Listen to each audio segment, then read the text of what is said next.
Hello friends, అందరికీ నమస్కారం. ఈ స్టోరీ విన్న ప్రతి ఒక్కరికి థ్యాంక్ యూ సో మచ్. మగాడు పెళ్ళి అయినా కూడా వేరే అమ్మాయితో సంబంధం ఎందుకు పెట్టుకుంటాడు? అక్రమ సంబంధాలు అనేవి మగవారి వారికి పరిమితం కాదు, ఆడవాళ్లలో కూడా ఈ శాతం బాగా పెరుగుతుంది ఈ రోజుల్లో. కాకపోతే మగవారు ఈ విషయంలో 4 ఆకులు ఎక్కువ చదివారు. చాలా తరాల ముందర నుంచి సెకండ్ సెటప్ లాంటివి పెట్టడం మొదలుపెట్టారు. మగవారు సంబంధాలు పెట్టుకోవడానికి ఈ రోజుల్లో చాలా కారణాలు ఉన్నాయి. వాటిల్లో కొన్ని: ఇంట్లో వారి విలువ తగ్గిపోవడం. ఈ రోజుల్లో ఆడవారు చాలామంది ఉద్యోగాలు చేస్తున్నారు. అది ఆత్మవిశ్వాసాన్ని ఇస్తే పర్లేదు.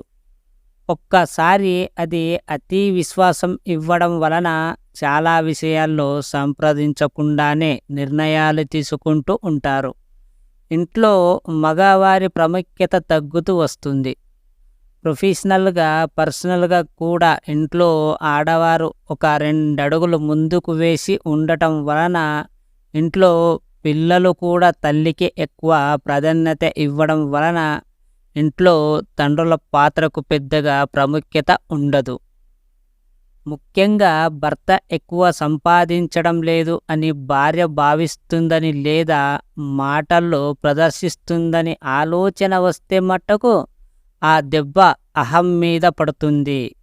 మగవారి మనసులో ఆ భావన బాగా బలపడటం వలన ఆ గౌరవం వారికి బయట ఆడవారి నుంచి దొరుకుతున్నది అని భావిస్తే మటుకు ఖచ్చితంగా అటువైపు అడుగులు వేస్తారు. తొందరగా పెళ్ళి అవ్వడం. కొన్నిసార్లు టౌన్లలో తొందరగా పెళ్ళి అవ్వడం వలన ఆనందాలు కోల్పోయిన అన్న భావన చాలామందిలో ఉంటుంది. పెళ్ళికి ముందు త్రాగుడు, ప్రేమ, సెక్స్ లాంటి ఆనందాలు మేము చూడలేకపోయాము అన్న భావన లోపల ఉండిపోవడం వలన కొందరు అక్రమ సంబంధాలు ఏర్పరచుకుంటారు.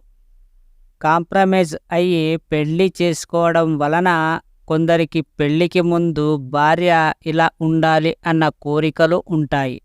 కానీ వయసు అయిపోవడం వలన కాంప్రమైజ్ అయ్యి ఎవరో ఒకరి చేసుకుంటారు.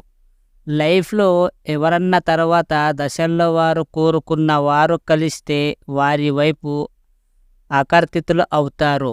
అది అక్రమ సంబంధంగా మారుతుంది. నడి వయసులో కలిగే కోరికలు. నడి వయసు రాగానే భార్యల్లో కొంచెం అందం తగ్గుతుంది.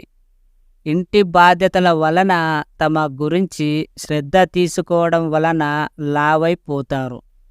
ఆ టైంలో ఎవరన్నా కొంచెం నాజుగ్గా ఉన్న ఆడవారితో సన్నిహిత్యం పెరిగితే అది అక్రమ సంబంధానికి దారి తీస్తాయి.